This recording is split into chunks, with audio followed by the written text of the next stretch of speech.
বিসমিল্লাহির রহমানির রহিম। প্রিয় দেশবাসী, আপনারা আমার সালাম, শুভেচ্ছা, অভিনন্দন গ্রহণ করুন। আসলে আমি সমসাময়িক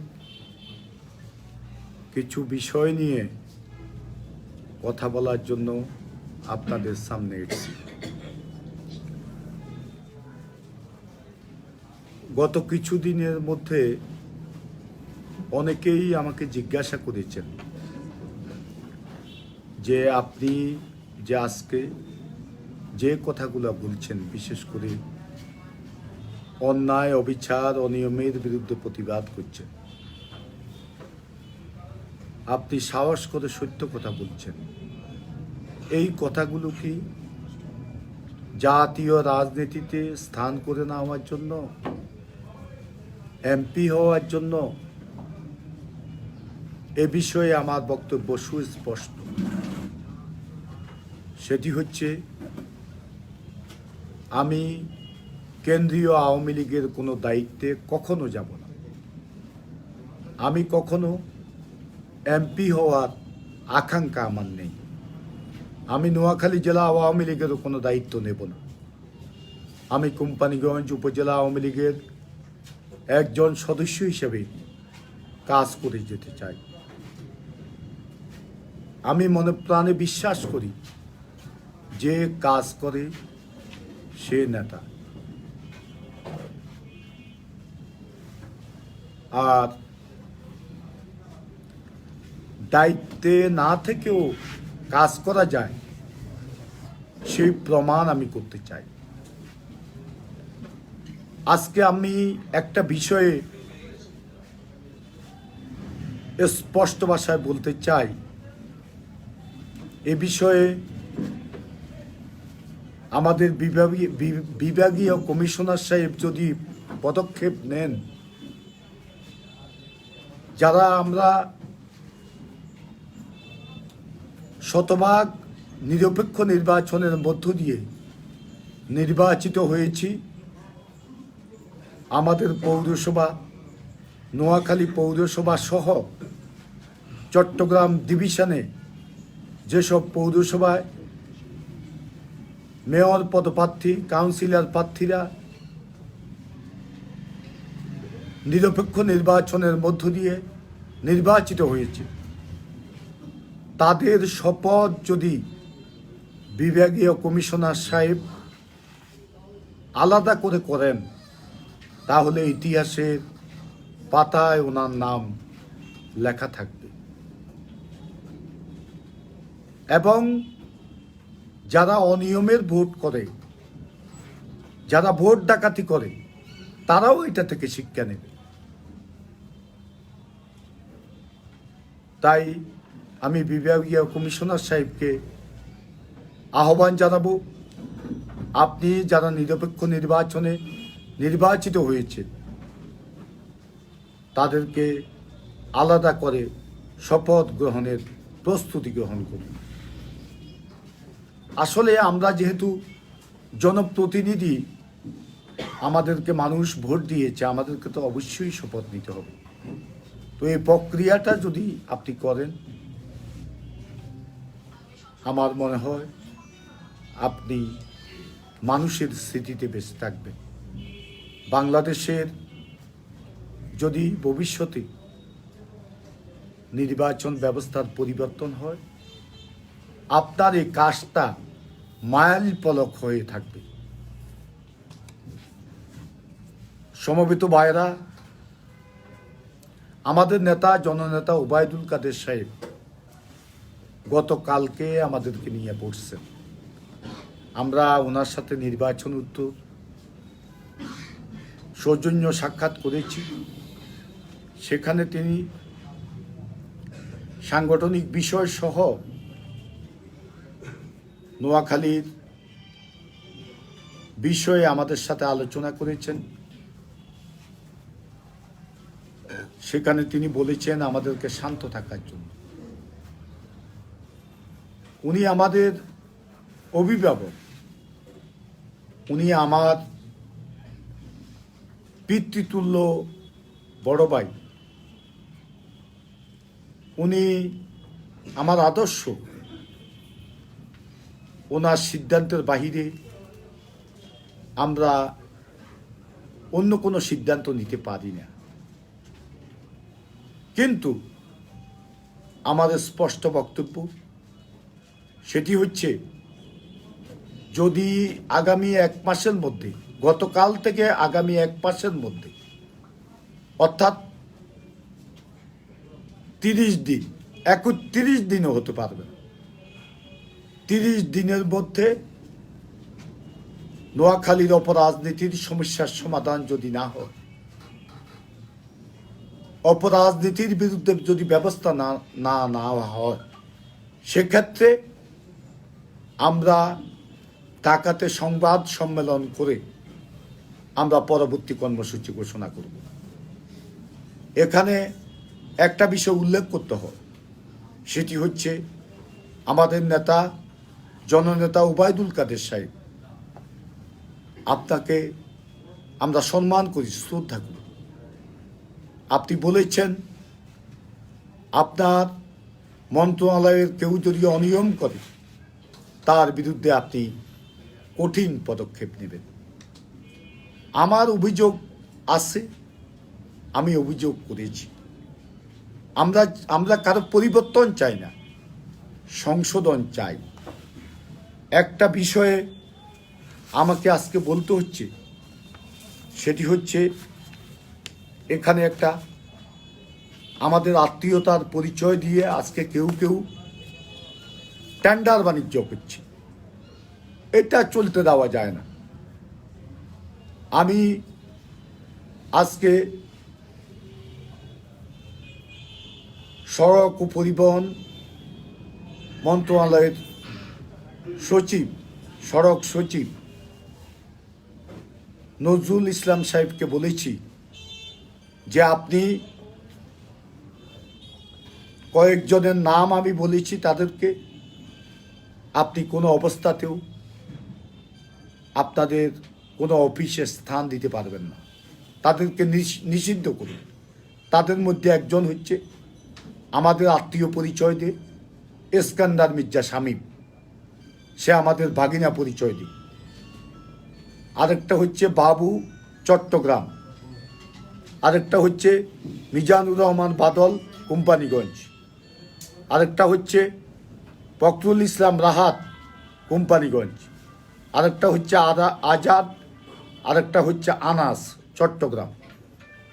এদের মধ্যে ইস্কান্দার মির্জা শামীম, আজকে আমি কষ্ট পেয়েছি, লক্ষ্মীপুর থেকে একজন লোক এসে আমাকে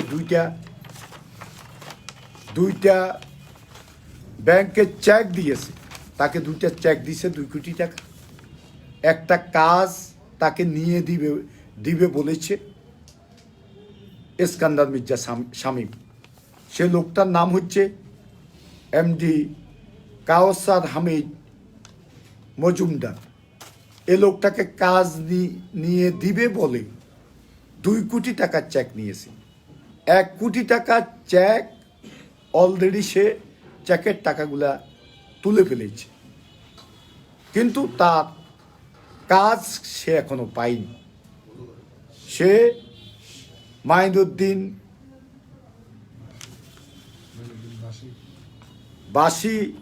বাসির লাইসেন্স দিয়ে এই কাজটা ভাগিয়ে নিয়েছে, কিন্তু এ লোক থেকে টাকা নেওয়া পরেও কাজটা তাকে দিচ্ছে না। এটা অত্যন্ত দুঃখজনক। আমি আজকে আমাদের মন্ত্রণালয়ের রোডসের আমি সচিব সাহেবের প্রতি অনুরোধ করব, আপনি এ বিষয়ে তদন্ত করে প্রয়োজনীয় ব্যবস্থা গ্রহণ করেন। অন্যথা আমাদের নেতা, জননেতা ওবায়দুল কাদের সাহেবের বাপুতি নষ্ট হবে, এটা আমি কোনো অবস্থায় বরদাস্ত করব না। এভাবে অনিয়ম চলতে পারে না। মাননীয় মন্ত্রী আপনাদেরকে নির্দেশ দেওয়ার পরেও গতকালকে আমাদেরকে বলেছে, আশ্বাস দিয়েছেন যে আমার মন্ত্রণালয়ে কোনো অনিয়ম আমি করতে দেব না। কিন্তু আজকে অনিয়মের দৃষ্টান্ত আমার এখানে আছে, এটা কোনো অবস্থায় চলতে দেওয়া যায় না। অনিয়মের দৃষ্টান্ত আমার এখানে আছে, চেক আছে, সব কিছু আছে। প্রয়োজনে আমি আপনাদেরকে সাহায্য করব, এটা ব্যবস্থা করব। আরেকটা বিষয় আমি বলছি, সেটা হচ্ছে আজকে সরকারি চাকরি, সেক্ষেত্রে মেধার প্রয়োজন আছে। মেধাবীরাই আজকে সরকারি চাকরি পায়, সেটা মেধাভিত্তিতে হয়, এটা আমরা জানি। কিন্তু কিছু কিছু প্রজেক্ট আছে, সেখানে হাজার হাজার নিয়োগ আপনারা বিভিন্নভাবে দিয়েছেন। আমার এলাকার কয়জন লোককে চাকরি দিয়েছেন, আমাদের নেতা প্রতিশ্রুতি দিয়েছেন যে ঘরে ঘরে চাকরি দিবেন, কিন্তু আজকে চাকরি কোথায়? আপনারা আপনাদের আত্মীয়, আপনাদের প্রতিবেশী, আপনারা কেউ কেউ টাকা পয়সা নিয়ে চাকরি দিয়েছেন। আমার এলাকার লোক চাকরি পাবে না, এটা কোনো অবস্থায় হতে পারে না। আমি সচিব দুইজন আছে, নজরুল সাহেব, বেলায়েত সাহেব, ওনাদের দুজনকে বলবো আপনারা কিভাবে দেবেন আমি জানি না, কোন মন্ত্রণালয়ে দেবেন সেটাও আমার জানার বিষয় না। অন্তত ঘরে ঘরে না পারেন 500 কোম্পানিগঞ্জে, 500 কবিরহাটে ছেলে মেয়েকে চাকরি দিতে হবে। অন্যথায় উদ্বুদ্ধ পরিস্থিতির দায় দায়িত্ব কিন্তু আপনাদের দুইজনকে বহন করতে হবে। আমরা অতীতের হিসাবগুলো করব, যারা চাকরি পেয়েছে এরা কিভাবে চাকরি পেয়েছে খোঁজ খবর নিয়ে আমরা কঠিন পদক্ষেপ নেব, এটা স্পষ্ট ভাষায় বলে দিচ্ছি। এটা কোনো অবস্থায় চলতে দেওয়া যায় না। আমাদের মন্ত্রী মহোদয়ের ভাবমূর্তি নষ্ট করে আপনারা যা ইচ্ছা তা করবেন, এটা করতে দেব না। আমি এখান থেকে সিবি পাঠাই, সেই সিবিগুলা টেবিলের নিচে ফেলে দিই, এ অবস্থা চলতে দেওয়া যায় না। আমি স্পষ্টভাবে বলবো, আপনারা আমাদের এলাকার ছেলে মেয়েদেরকে চাকরি দেওয়ার জন্য প্রয়োজনীয় পদক্ষেপ নেন। এখানে শুনেন, আমাদের নেতা ওবায়দুল কাদের সাহেব বলেছেন নোয়াখালীর অপরাজনীতি উনি বন্ধ করবেন। আমরা আশ্বস্ত হয়েছি, আমরা আশাবাদী 1 মাসের মধ্যে এই সমস্যার সমাধান হবে, অন্যথায় প্রয়োজনীয় পদক্ষেপ আমরা নেব। নোয়াখালীতে যে অপরাজনীতি চলছে এটা তো বারবার বলা হয়েছে, নতুন করে বলার অপেক্ষা রাখে না। আজকে একটা কথা নতুন করে শুনছি না, এটা অতীতেও শুনেছি, কিন্তু আজকে একজন এসে আমাকে বলল যে ইউনিয়ন পরিষদের নির্বাচন আসছে, এখানে কবিরহাট উনি নিয়ন্ত্রণ করেন, জোর করে গায়ের জোরে নিয়ন্ত্রণ করেন। এই কনস্টিটুয়েন্সির নেতা হচ্ছে ওবায়দুল কাদের সাহেব, কবিরহাটের নেতা হচ্ছে ওবায়দুল কাদের সাহেব। ওনাকে সাথে পরামর্শ না করে, সেই এলাকার সভাপতি সম্পাদকের সাথে পরামর্শ না করে একরামুল করিম চৌধুরী, তার স্ত্রী এবং তার ছেলে সহ আজকে কবিরহাটে নমিনেশন দিচ্ছে। আমরা শুনেছি সেখানে নমিনেশন বাণিজ্য হচ্ছে। তারপরে সুবর্ণচর, সেখানেও নমিনেশন বাণিজ্য হচ্ছে।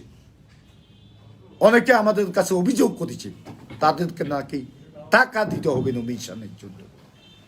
এটা কোনো অবস্থায় আমরা মেনে নেব না। একরামুল করিম চৌধুরী সাহেব, আপনি কি বলেছেন? নোয়াখালী আপনার নিয়ন্ত্রণে। চৌমুহনী পৌরসভার নির্বাচনে আপনি আওয়ামী লীগের প্রার্থীকে, নৌকা মার্কার প্রার্থীকে বিপুল ভোটে নির্বাচিত করে প্রমাণ করে দেবেন নোয়াখালী আপনার নিয়ন্ত্রণে। একরামুল করিম চৌধুরী সাহেব, হ্যাঁ, শরম যদি লাগে গো, গোমতা দিয়ে হাঁটো গো। স্লোগান এটা হ্যাঁ, দেওয়া যায় এখন? চৌমুহনীতে কি হল? কি করেছেন? কেন্দ্রীয় নেতা এসছে, কি করেছেন আপনারা? চৌমুহনীতে আওয়ামী লীগের একটা ভালো অবস্থান থাকা সত্ত্বেও কেন আমরা পরাজিত হলাম স্বতন্ত্র প্রার্থীর কাছে? কেন সেই সমস্যার সমাধান আপনি করতে পারলেন না? আপনি নোয়াখালী থেকে গুন্ডা পাঠিয়েছেন, সন্ত্রাসী পাঠিয়েছেন, যাদেরকে গণতোলায় দিয়ে মানুষ চৌমুহনী ছাড়া করেছে, সে এলাকা ছাড়া করেছে। আপনি 2480 ভোটে মনে হয় আপনার প্রার্থী হেরে গেছে। একরামুল করিম চৌধুরী সাহেব, আর খেলবেন না, এগুলা বন্ধ করেন, বিদায় নেন, সরেয়াদি শুরু করেন। আপনি দল থেকে চলে যান, এটা আমি বলবো না, সরেয়াদি ধরে শুরু করেন। ত্যাগী নেতারা দায়িত্ব নিয়ে এখানে কাজ করুন। আমার মনে হয় নোয়াখালীর যে ঐতিহ্য ছিল একসময়, আমাদের ৭৫-এর আগে যে ঐতিহ্য ছিল, সেই ঐতিহ্য আমরা আবার ফিরে পাব। আমরা আবার আব্দুল মালিক উকিলের নোয়াখালী আমরা দেখতে চাই, আমরা নুরুল হক সাহেবের নোয়াখালী দেখতে চাই, আমরা ইস্কান্দার, শহীদুদ্দিন ইস্কান্দার কসিবের নোয়াখালী আবার দেখতে চাই। সেটার জন্য আমাদের নেতা জননেতা ওবায়দুল কাদের সাহেবকে আমরা আবেদন করব, আপনি আমাদের নেতা, নোয়াখালীর নেতা, নোয়াখালীর দায়িত্ব আপনাকে নিতে হবে। এই অপরাজনীতি বন্ধ করে সঠিক নেতৃত্ব নোয়াখালীতে এনে নোয়াখালী আওয়ামী লীগের ঘাঁটি, জননেত্রী শেখ হাসিনার ঘাঁটি হিসাবে আমাদেরকে পরিণত করতে হবে। সে লক্ষ্যে আমাদেরকে কাজ করতে হবে। আমরা ইনশাল্লাহ সর্বাত্মক সহযোগিতা করব। আমরা পদবি প্রয়োজন নেই, যারা কাজ করতে পারবে তাদেরকে দিয়ে আপনি কমিটি করেন, এটাই আপনার প্রতি আমাদের আবেদন। আরেকটি বিষয় আজকে না বললে নয়, সেটি হচ্ছে একরামুল করিম চৌধুরী সাহেব, আপনি অপকর্ম করেছেন, আর ছেলেটারে কেন অস্ত্র হাতে তুলে দিল? এই ছেলেটা নাকি লেখাপড়ায় ভালো, একটা সুন্দর চেহারার ছেলে, কেন ধ্বংস করে দিচ্ছেন? আমি ছেলেটার প্রতি অনুরোধ করব, শাবাব চৌধুরী তার নাম, শাবাব চৌধুরী, তোমাকে অনুরোধ করব, তুমি অস্ত্রগুলা ফেলে দিয়ে তুমি স্বাভাবিক রাজনীতির সাথে সম্পৃক্ত হো। তুমি লেখাপড়া যদি শেষ করে থাকো, তাহলে তুমি স্বচ্ছ রাজনীতি করো। আমি আব্দুল কাদের মির্জা তোমাকে সহযোগিতা করব। ভবিষ্যতে তুমি আমাদের এলাকায় নেতৃত্ব দেবে, দেশের নেতৃত্ব দেবে, এটাই আমরা প্রত্যাশা করি। আর যে বিষয়টা আমাকে আজকে আলোচনা করতে হচ্ছে সেটি হচ্ছে জননেত্রী শেখ হাসিনা অর্জন আজকে আমরা ধ্বংস করে দিচ্ছি। নোয়াখালীর অপরাজনীতির কারণে সব ধ্বংস হচ্ছে। আজকে শেখ হাসিনার জনপ্রিয়তা বাড়ছে, আমাদের নেতাদের জনপ্রিয়তা কেন কমছে? এটা আজকে খতিয়ে দেখতে হবে আমার নেত্রীকে। এই নোয়াখালীর মানুষ কি বলে? শেখ হাসিনা অশ্বত কি করিব, অর্থাৎ শেখ হাসিনা একা কি করিব, অর্থাৎ শেখ হাসিনার জনপ্রিয়তা বেড়েছে। আমি হলফ করে বলতে পারবো, নোয়াখালীতে, বৃহত্তর নোয়াখালীতে 13টি কনস্টিটুয়েন্সিতে 9টা কনস্টিটুয়েন্সির এখনো আমাদের অবস্থা নাজুক। অনেক এলাকা আছে জামানত, যদি ফেয়ার ইলেকশন হয় জামানত পাবে না আমাদের দল। এ ধরনের পরিস্থিতিও বৃহত্তর নোয়াখালীতে আছে। 4টা কনস্টিটুয়েন্সিতে অবস্থা ভালো, যেটা আপনারা লক্ষ্য করেছেন। গতকাল বেগমগঞ্জে ভোট হয়েছে, সেখানে এমপির ভাই প্রতিদ্বন্দ্বিতা করেছে। এটাও আসলে দলের সিদ্ধান্তের বাহিরে এভাবে দাঁড়ানো সঠিক হয়নি। দলের সিদ্ধান্তের প্রতি সম্মান দেখানো উচিত। আমি আজকে যে কথাগুলো বলছি, এটা হয়তো অনেকে মনে করেন যে দলের সিদ্ধান্তের বাহিরে যাচ্ছে, দলের গঠনতন্ত্র বহির্ভূত কথাবার্তা বলছি, ঠিক না। আমি এ বিষয়ে পরে ক্লিয়ার করব। আমি আজকে বলবো যে আমাদের যে অবস্থা নোয়াখালীতে, আমাদের নেতা ওবায়দুল কাদের সাহেব, আমাদের কনস্টিটুয়েন্সি ভালো আছে মোটামুটি, এখানে জিতার মতো পরিবেশ আছে। তারপরে হাতিয়াতে কেন ভোট চুরি করলো আমি জানি না, পৌরসভা নির্বাচনে সেখানে তো আমাদের সাংগঠনিক অবস্থা অনেক ভালো। এটা অত্যন্ত কষ্টকর। সেখানে তো একটা সুন্দর ইলেকশন করে চৌমনির মতো একটা দৃষ্টান্ত স্থাপন করা যেত। চৌমনির ইলেকশনেও ষড়যন্ত্র হয়েছে।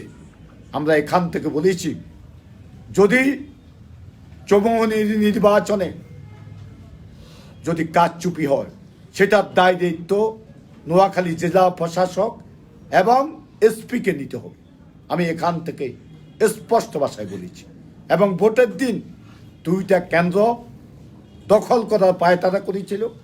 আমি এসপি সাহেবের সাথে কথা বলেছি যে আপনি এই 2টা কেন্দ্রে যাতে সুন্দর ইলেকশন হয়, সেজন্য প্রয়োজনীয় পদক্ষেপ গ্রহণ করুন। উনি আমাকে আশ্বাস দিয়েছে, আমি ওনাকে ধন্যবাদ জানাই। উনি ওনার কথা রক্ষা করেছেন। তারপরে আমাদের সার্কিলের কনস্টিটুয়েন্সিটা কিছুটা আছে, সেখানেও শুনতেছি যে ভোট ডাকাতির একটা মহা এখন থেকে শুনতেছি পৌরসভা নির্বাচন। এটা ঠিক না, এটা বন্ধ করতে হবে আমাদের। এটার বিকল্প নেই। জননেত্রী শেখ হাসিনার এত উন্নয়ন, আজকে জননেত্রী শেখ হাসিনা উন্নয়ন বিশ্বের রোল মডেল। জননেত্রী শেখ হাসিনা গত 5 দিন আগে সারা বাংলাদেশে 70,000 দরিদ্র মানুষের মধ্যে ঘর বিতরণ করেছে। এটা বিশ্বের ইতিহাসে এটা নজির নেই। তারপরে নিজস্ব অর্থায়নে পদ্মা সেতু করছে। আজকে দেখেন সারা বাংলাদেশে যেদিকে তাকান, রাস্তাঘাটগুলা আজকে পাকা, অধিকাংশ রাস্তাঘাট পাকা। বিশেষ করে রোডসের রাস্তাগুলো আমাদের নেতা ওবায়দুল কাদের সাহেব, আমার মনে হয় কোনো রাস্তা বাকি নেই রোডসের যেগুলা পাকা হয়নি। এত উন্নয়নের পর আমরা কেন ভোট ডাকাতি করতে হবে? এ বিষয়ে আমি একটা কথা বলতে চাই, যদি আমরা পরবর্তী জাতীয় সংসদ নির্বাচনে আমাদেরকে জিততে হয়, সেক্ষেত্রে আমাদেরকে এখন থেকে প্রস্তুতি নিতে হবে। সেই প্রস্তুতিটা হচ্ছে নমিনেশন জনপ্রিয় প্রার্থীকে দিতে হবে। তার কাছে যদি টাকা পয়সা না থাকে, সে যদি জনপ্রিয় ব্যক্তি হয়ে থাকে দলের, তাকে নমিনেশন দিন। টাকা পয়সার দায়িত্ব আমাদের অভিভাবক জননেত্রী শেখ হাসিনাকে নিতে হবে। দেশের অভিভাবক, দেশের কন্যাদান শেখ হাসিনাকে অবশ্যই নিতে হবে। আমাদের দলের অভিভাবক হচ্ছেন উনি। তারপরে যারা ব্যবসায়ী, তাদেরকে মনোনয়ন না দেওয়ার কথা আমি বলবো না। আমি বলতে চাই, এই ব্যবসায়ীরা ন্যূনতম রাজনীতির সাথে তাদের সম্পৃক্ততা থাকতে হবে। মানুষের সুখ দুঃখ হাসি কান্নায় থাকতে হবে। ভোটের সময় আসি তদবির করিয়া নমিনেশন নেয়, আর ভোটের দিন ভোট ডাকাতি করে নির্বাচিত হয়। গুন্ডা হুন্ডা এগুলা দিয়া, অস্ত্র দিয়া ভোট ডাকাতি করে। তাদের যদি এলাকার সাথে আগে সম্পৃক্ততা থাকতো, মানুষের সুখ দুঃখ হাসি কান্নায় থাকতো, একটা গরিব মেয়ে অর্থের অভাবে বিয়ে দিতে পারছে না, তাকে যদি সাহায্য করত, একটা গরিব মানুষ বিনা চিকিৎসা মারা যাচ্ছে, তাকে যদি সাহায্য করা হতো, যদি এলাকার মানুষের সুখ দুঃখ হাসি কান্নার সাথে যদি ন্যূনতম জড়িত থাকে, সে ব্যবসায়ী হলেও তাকে মনোনয়ন দিলে ইনশাল্লাহ সে আবার কাম করে আসবে। কিন্তু এটার পরিবর্তন আমাদেরকে অবশ্যই করতে হবে। আরেকটা বিষয় বলবো, সেটা হচ্ছে আজকে আমি মারা গেলে আমার সন্তান পৌরসভার মেয়র হতে হবে, এই যে প্রবণতা, এটা দুঃখজনক। এটা চলতে দেওয়া যায় না। আমার ছেলের যদি যোগ্যতা থাকে সেক্ষেত্রে হোক, আমার কোনো আপত্তি নেই। কিন্তু অযোগ্য, স্বামী মারা গেলে স্ত্রী, পিতা মারা গেলে ছেলে অথবা মেয়ে, অযোগ্য, তাদের এলাকার সাথে কোনো সম্পর্ক নেই, দলের সাথে কোনো সম্পর্ক নেই, রাজনীতির সাথে কোনো সম্পর্ক নেই, তাদেরকে মনোনয়ন দেওয়া, এটাও বন্ধ করতে হবে। এটার বিকল্প নেই। আজকে বিএনপি জামাত, বিএনপি জাতীয় পার্টি যা করবে সেটা আওয়ামী লীগ কেন করবে? আওয়ামী লীগের করার প্রয়োজন আছে বলে আমি মনে করি না। বিএনপি জামাত এদের কোনো অবস্থান নেই। বিএনপিটা হচ্ছে কমলাপুর রেল স্টেশন। এখানে খালেদা জিয়াকে আওয়ামী লীগ বিদ্বেষীরা ঘিরে একটা প্ল্যাটফর্ম বানাইছে। এটা কোনো দল নয়, এখন তো অস্তিত্বই নেই। খালেদা জিয়া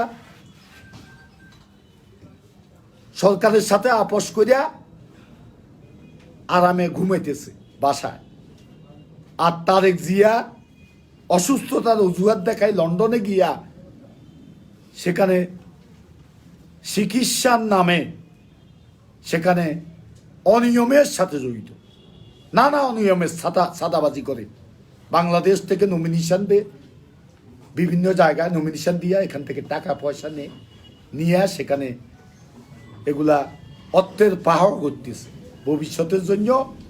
ওই যে আন্ডামি গান্ডামি করি রাজনীতি করার জন্য যত অনিয়ম করার সবগুলো করতেছে। এসব লোকজন দিয়া বাংলাদেশের রাজনীতি হবে বলুন? আর জামাতে ইসলাম এটা তো রেজিস্ট্রেশনও নাই, এটা বিএনপির কোলবালিশ। আরো 50 বছর তাদেরকে কোলবালিশ হিসেবে থাকতে হবে। আর হেফাজত একটা বাইর হইছে, আমাদের কিছু কিছু নেতা এনকারেজ করে তাদেরকে, হ্যাঁ, তাদের সাথে মাঝে মধ্যে ইয়ে করে, প্রেম করে। কি দরকার তাদের সাথে প্রেমে? কি আমরা ভুলে গেছি ওই যে শাপলা সত্তরের সে ঘটনা? কি তাণ্ডব তারা করেছে, পুলিশ ফাঁড়িতে আক্রমণ করে পুলিশ হত্যা করেছে, কোরআন শরীফ পুড়ে ফেলেছে। এদের সাথে কিসের ঐক্য? এরা কি আমাদেরকে ভোট দেয়? কারা কারা এই এই সিদ্ধান্ত দেন? কারা এই মন্ত্র দেন? এদের সাথে কিসের সম্পর্ক? আর এদের কোনো অস্তিত্ব নাই সারা দেশ। এরা কি আমাদেরকে ভোট দেয়? প্রশ্নই উঠে না। কখনো কোনো নির্বাচনে একটা ভোটও তারা আমাদেরকে দেয় নাই এবং দিবেও না। ঠিক আছে, তাদের জন্য কিছু করা হয়েছে, এটা ঠিক আছে। আওয়ামী লীগ তো ইসলামের জন্য অনেক কিছু করেছে, কিন্তু সেটা কি এখন বলে কেউ? কাওমি মাদ্রাসাগুলোতে সেখানে সনদ দেওয়া হয়েছে তাদেরকে, তাদের কোনো অস্তিত্ব ছিল না, কিছুই ছিল না। এটা কি তারা স্মরণ করে? বক্তৃতায় বলে, বক্তৃতা ওয়াজ মাহফিলে দাঁড়াইলে শেখ হাসিনার বিরুদ্ধে কথা বলে, দেশের বিরুদ্ধে কথা বলে, ইন্ডিয়ার বিরুদ্ধে কথা বলে, হিন্দু মুসলমানের কথা বলে। এটা কি সাম্প্রদায়িক দেশ? এটা অসাম্প্রদায়িক বাংলাদেশ, বঙ্গবন্ধুর অসাম্প্রদায়িক বাংলাদেশ। এখানে সাম্প্রদায়িকতার কোনো স্থান নেই। এটা বরদাস্ত করা হবে না, অন্তত আমার কোম্পানি করছে। আমি সাম্প্রদায়িকতার কোনো স্থান এখানে দেব না। এখানে প্রত্যেকটা দলের, প্রত্যেকটা ধর্মের মানুষ যাতে সুন্দরভাবে তাদের ধর্মীয় কর্মকাণ্ড সহ এলাকায় বসবাস করতে পারে, সেজন্য প্রয়োজনীয় সকল পদক্ষেপ ইনশাল্লাহ আমরা দেব। এদের সাথে কিসের ঐক্য, কিসের সম্পর্ক, এগুলা বন্ধ হওয়া প্রয়োজন। আমাদের তথাকথিত নেতারা আজকে তাদের সাথে ঐক্য করে, এটা চলতে দেওয়া যায় না। এদের কোনো প্রয়োজনীয়তা আছে বলে আমি মনে করি না। আওয়ামী লীগের এখন উচিত যে দলটাকে সুসংগঠিত করা। আগে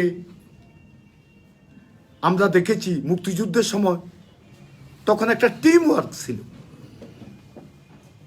সৈয়দ নজরুল ইসলাম, তাজউদ্দিন সাহেব, তারপরে মনসুর আলী, কামরুজ্জামান, এই চারজনের সমন্বয়ে যে টিম ওয়ার্ক,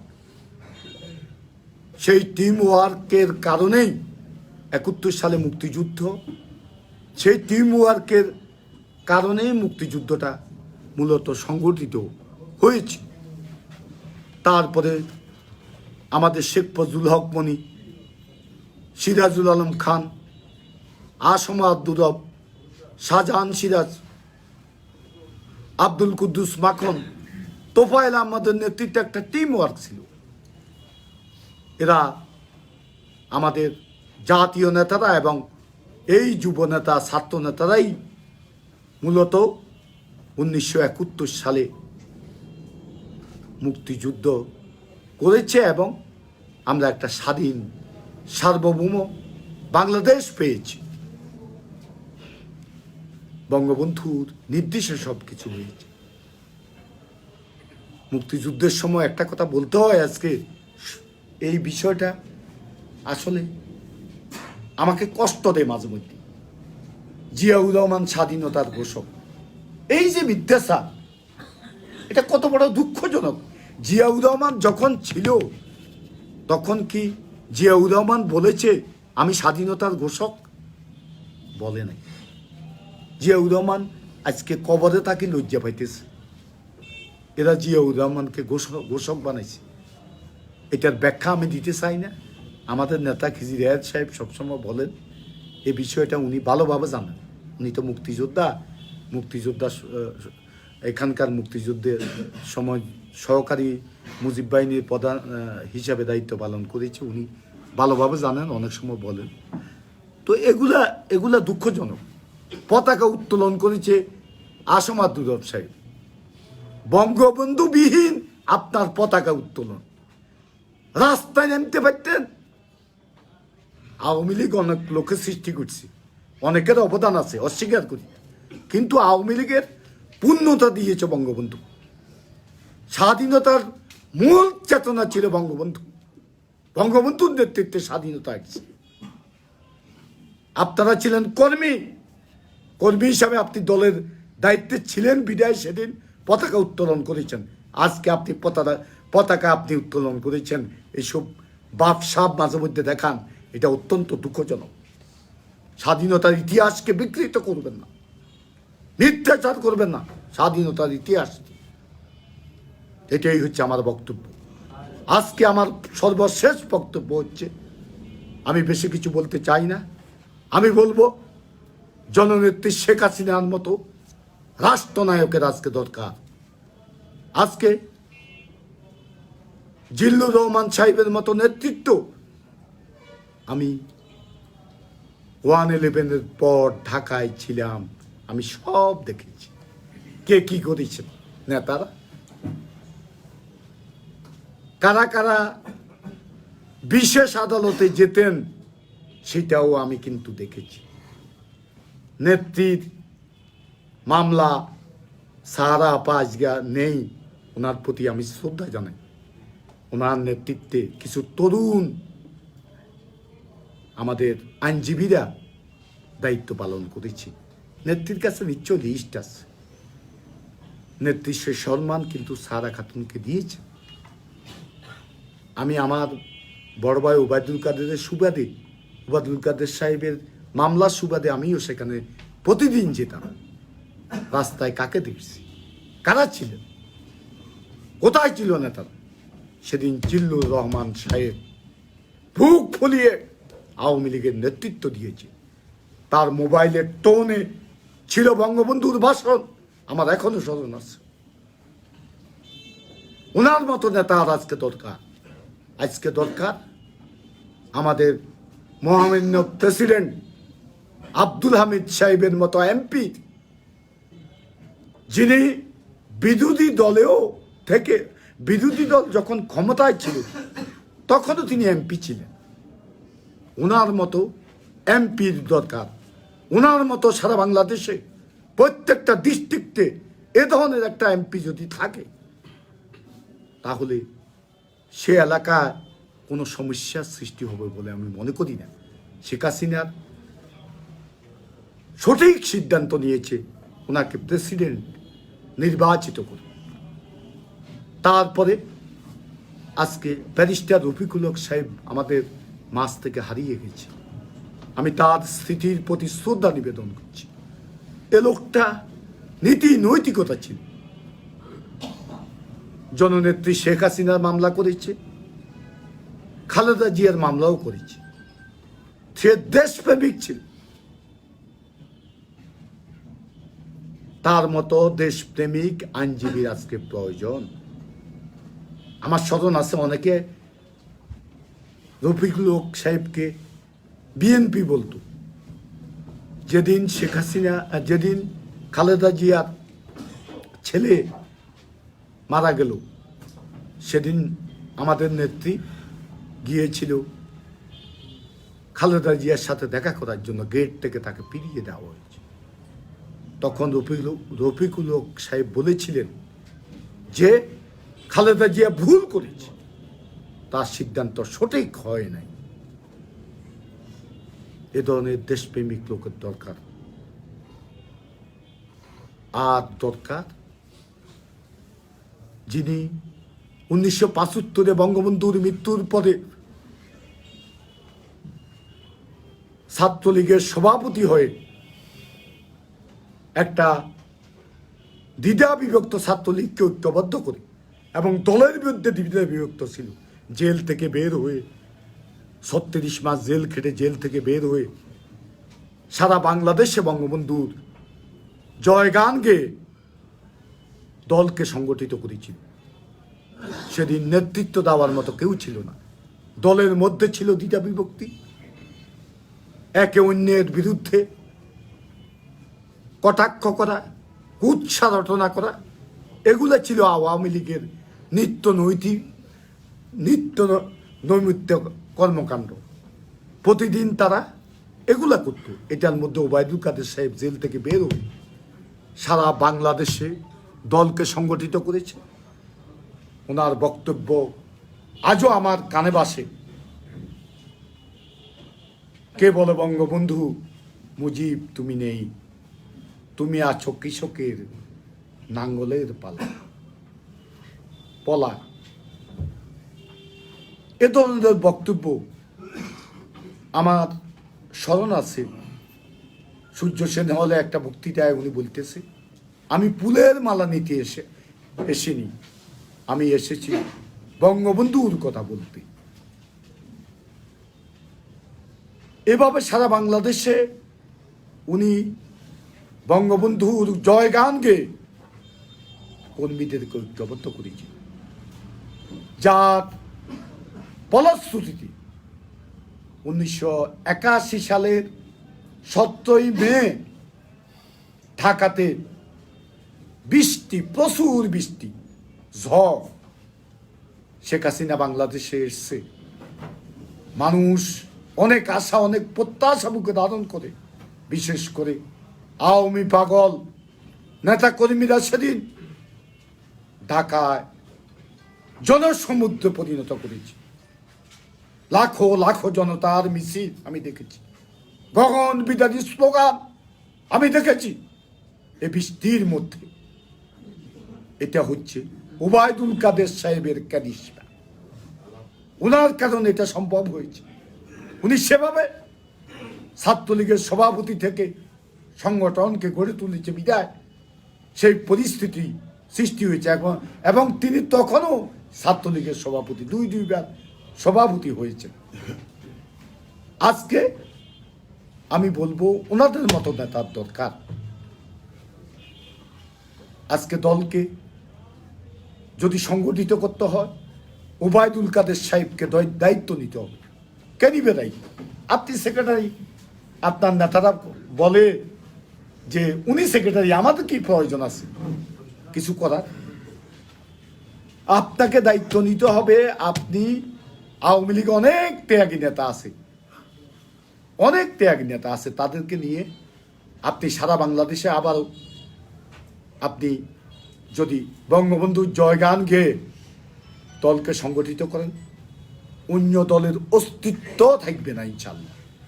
আর জননেত্রী শেখ হাসিনা যদি নমিনেশনগুলা ভালোভাবে দে, সৎ ব্যক্তিদের দে, ত্যাগী কর্মীদেরকে দে, যাদের এলাকায় গ্রহণযোগ্যতা আছে, মানুষের সুখ দুঃখ হাসি কান্নায় থাকে, তাদেরকে এখন থেকে যদি, এখন তো নমিনেশন বলতে পারে না যে তোমাকে নমিনেশন দিলাম, সিগন্যালটা অন্তত যদি দে, তুমি কাজ করো, এই কথাটা বলে যদি সিগন্যাল দে, এখন থেকে তারা যদি কাজ করে, আমি আশাবাদী আগামী জাতীয় সংসদ নির্বাচনে বাংলাদেশ আওয়ামী লীগ নিরঙ্কুশ সংখ্যাগরিষ্ঠতা অর্জন করে জয় লাভ করবে। আওয়ামী লীগের বিকল্প কোনো নেতৃত্ব নাই, কিন্তু মানুষ আজকে দুশ্চিন্তায় আছে। আওয়ামী লীগের ক্ষমতার আমলে আজকে হাইব্রিডেরা যে অনিয়মগুলো আজকে দেশে করে যাচ্ছে, একরাম চৌধুরীরা যে অনিয়মগুলো করে যাচ্ছে, এগুলার অবসান মানুষ চায়, কিন্তু শেখ হাসিনাকে ক্ষমতায় দেখতে চায় মানুষ। এটা হচ্ছে বাস্তবতা, এটাই হচ্ছে বাস্তবতা। আর শেখ হাসিনা ইচ্ছা করলে আগামী জাতীয় সংসদ নির্বাচন অবাধ, সুষ্ঠু, নিরপেক্ষ করতে পারবে না। যে প্রক্রিয়াটার কথা আমি বলেছি, ওই প্রক্রিয়ায় যদি দলকে গোছানো হয়, যদি নেতৃত্ব নির্বাচন করা হয়, এমপি নির্বাচন করা হয়, সেই ক্ষেত্রে আমরা আমাদের অভিষ্ট লক্ষ্যে পৌঁছতে পারবো। শুধু অভিষ্ট লক্ষ্যে পৌঁছবো না, এর পরবর্তী পর্যায়েও নেতৃত্ব এই বয়সে তো আর ওনার পরবর্তীতে হয়তোবা আল্লাহ যদি বাছাই রাখে, এর পরবর্তী পর্যায়ে তো ওনারা সেই সুযোগ হয়তো থাকবে না। কিন্তু যারাই দায়িত্বে আসে, নেতৃত্বে আসে, ইনশাল্লাহ আওয়ামী লীগের সেই নেতারা যারা দায়িত্বে আসেন, তারা আমাদের ফসল গড়ে তোলার পরিস্থিতি ইনশাল্লাহ সৃষ্টি হবে। এটা আমি মনে প্রাণে বিশ্বাস করি। আমার আসলে বলা অনেক হয়ে গেছে, আমি বলবো না। আমি আজকে শুধু বলবো যে আমি যে কথাটা বলেছি, সাহস করে সত্য কথা বলেন, অন্যায়, অবিচার, অনিয়মের বিরুদ্ধে প্রতিবাদ করেন।